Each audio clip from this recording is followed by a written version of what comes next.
Bicester is going to grow by another 20,000 or so patients over the next few years. And that puts a lot of pressure on the practices that are existing there. The building was built for a practice population of about 12,000 patients. And we now have almost 16,000 patients.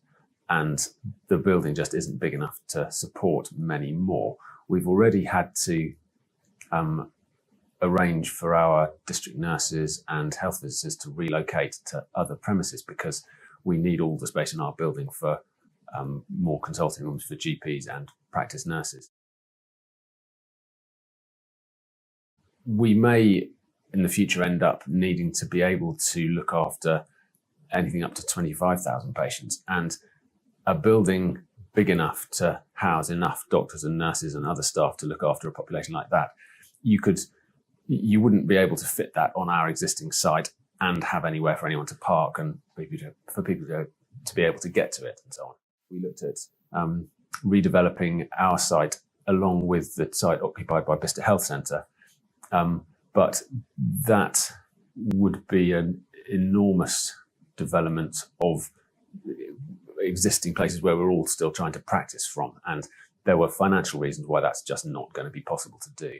The solution that has been suggested that we think is going to be the best thing is for Montgomery-House Surgery and Ulchester Medical Group to relocate all the current sites onto one big site. That will also give us more flexibility and more room to be able to house some of the other medical services that we'd like to have there. So again, the district nurses and health visitors, and also some of the services that are currently provided in the big hospitals in Oxford or Banbury. A benefit of having a new site and a new building would be that there would be more parking, and that would be a lot more straightforward. We will make sure that there is an appropriate sized car park for the size of the building and the number of patients that are going to need to be travelling through it.